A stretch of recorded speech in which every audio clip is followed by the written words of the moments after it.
പാടി ആനന്ദിക്കുവാനുള്ള ഗാനങ്ങളായി ഗീതങ്ങളായി തീരുകയാണ് ആ സൂത്രം. അങ്ങനെ സാമവേദം പാടി പാടി ആനന്ദിക്കുവാനുള്ള ആനന്ദലഹരിയാക്കി മാറ്റുന്നുണ്ട്.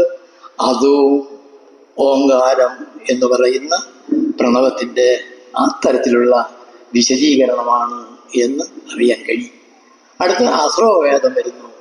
മാണ്ഡ്വികോപനിഷത്തെല്ലാം ഉൾക്കൊള്ളുന്ന കൂടുതലും ജ്ഞാനകാന്ത പ്രധാനമാണ് അതിൽ ഉള്ളതെങ്കിലും അതിൽ പല കർമ്മങ്ങളും അതിനകത്ത് വരുന്നുണ്ട്.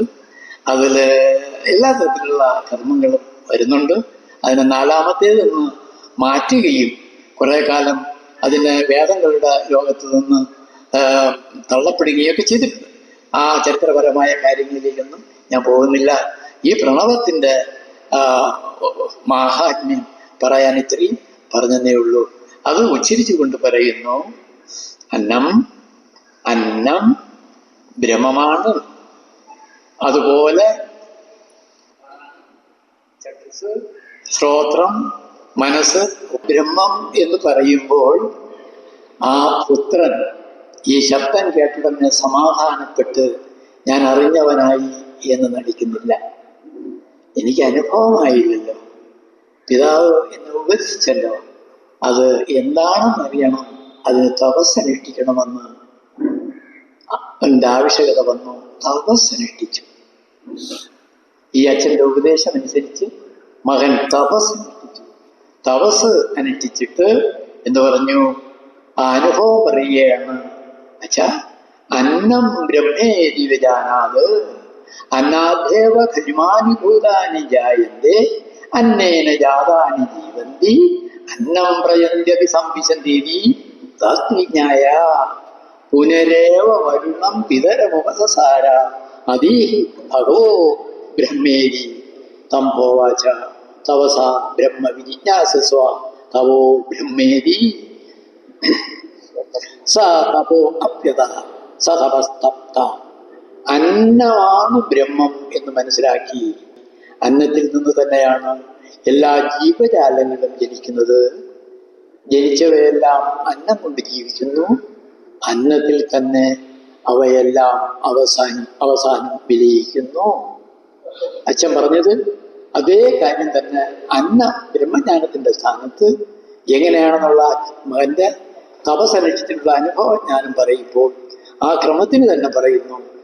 അന്നത്തിൽ നിന്ന് ജനിക്കുന്നു, അന്നത്തിൽ കൂടി വളരുന്നു, അന്നത്തിൽ തന്നെ അത് അവസാനിക്കുകയും ചെയ്യുന്നു എന്ന് പറഞ്ഞു ഭഗവാൻ എനിക്ക് ബ്രഹ്മജ്ഞാനം ഉപദേശിച്ചു തന്നാലും അവിടെ പുത്രൻ നിർത്തുന്നില്ല.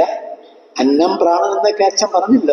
അതുകൊണ്ട് വീണ്ടും ആ അനുഭവം അറിയിച്ച് അച്ഛനെ സന്തോഷിപ്പിച്ചിട്ട്, എന്നുവെച്ചാൽ അടുത്തത് എനിക്ക് പറഞ്ഞു തരുവാൻ അച്ഛനോട് ഞാൻ അപേക്ഷിക്കുന്നു, എനിക്ക് ഇത്രയും മനസ്സിലായി എന്നായിരിക്കാം ഭാവം. അതുകൊണ്ട് പറയുന്നു, എനിക്ക് ബ്രഹ്മജ്ഞാനം ഉപദേശിച്ചു തന്നാലും അദ്ദേഹം എന്നോട് പറഞ്ഞു, നീ തപസ് കൊണ്ട് ബ്രഹ്മജ്ഞാനം നേടാൻ ശ്രമിക്കുക. തപസ്സാണ് ബ്രഹ്മം എന്ന്. കൂടുതൽ നമ്മുടെ തിയറി എന്ന് പറയുന്നതിൽ നിന്ന്, ജ്ഞാനമെന്ന് പറയുന്ന ഒന്നിൽ നിന്ന് അനുഭവ വിദിതമായ വിജ്ഞാനത്തിലേക്ക് ഗുരു പുത്രനായ ശിഷ്യനെ നയിക്കണമെങ്കിൽ ശിഷ്യനായ പുത്രനെ നയിക്കുകയാണെന്ന് പറഞ്ഞിട്ട്, നീ തപസ് കൊണ്ട് ബ്രഹ്മജ്ഞാനം നേടാൻ ശ്രമിക്കുക എന്ന് പറഞ്ഞ അത്രയും മനസ്സിലാക്കാം. എന്നിട്ട് പറയുന്നു, തപസ്സാണ് ബ്രഹ്മം എന്ന്. അപ്പൊ നേരത്തെ പറഞ്ഞതിൽ നിന്ന് അല്പം വ്യത്യസ്തമായ ഒരു അനുഭവം അവിടെ കിട്ടുന്നു. തീർത്തും പറയുന്നു, തപസ്സാണ് ബ്രഹ്മം എന്ന്. അവൻ തപസ് ചെയ്തിട്ട് അടുത്തത് പറഞ്ഞിട്ടുണ്ടല്ലോ നേരത്തെ, പ്രാണോ ബ്രഹ്മേരിവ ജാനാത് പ്രാണാദേവ ഖലിമാനി ഭൂതാനി ജായന്തേ പ്രാണേന ജാതാനി ജീവന്തി പ്രാണം പ്രയന്ത്യപി സംവിശന്തി തദ്ജ്ഞായ പുനരേവ വരണം പിതരമുപസസാര അതീഹി ഭഗവോ ബ്രഹ്മേരി തംഭോവാച തപസാ ബ്രഹ്മ വിജിജ്ഞാസസ്വ തവോ ബ്രഹ്മേരി സതവോ അതപ്യത സതപസ്തപ്ത്വാ. പ്രാണനാണ് ബ്രഹ്മം എന്ന് മനസ്സിലാക്കി എന്തുകൊണ്ടെന്നാൽ പ്രാണനിൽ നിന്ന് തന്നെയാണ് എല്ലാ ജീവജാലങ്ങളും ജനിക്കുന്നത്. ജനിച്ചവയെല്ലാം പ്രാണനെ കൊണ്ട് ജീവിക്കുന്നു. പ്രാണനിൽ തന്നെ അവയെല്ലാം അവസാനം വിലയിക്കുകയും ചെയ്യുന്നു. ഇത്രയും അറിഞ്ഞിട്ട് അവൻ വീണ്ടും അച്ഛനായ വരണന്റെ അടുക്കൽ ചെന്ന് പറഞ്ഞു, ഭഗവൻ എനിക്ക് ബ്രഹ്മജ്ഞാനം ഉപദേശിച്ച് തന്നാലും. അതാണ് ഈ പെട്ടെന്ന് അല്പം കൊണ്ടോ അനുഭവം കൊണ്ടോ ഒന്നും അവർ നിർത്തുമില്ല. അവസാനം വരെയും അവരുടെ സഞ്ചാരം ഒരു നല്ല ജിജ്ഞാസു അവസാനം വരെയും തുടർന്നുകൊണ്ട് തന്നെ ഇരിക്കും. അച്ഛൻ പറയുന്നു, നീ തപസ് കൊണ്ട് ബ്രഹ്മജ്ഞാനം നേടാൻ ശ്രമിക്കുക. തപസാണ് ബ്രഹ്മം. അപ്പൊ രണ്ടാമത്തെ സംഗതി പറയുമ്പോൾ വേറൊന്നും പറയുന്നില്ല. തപസാണ് ബ്രഹ്മം, നീ അതനുഷ്ഠിക്കുക എന്നേ പറയുന്നുള്ളൂ. അത് ശ്രദ്ധിക്കേണ്ട കാര്യമാണ്.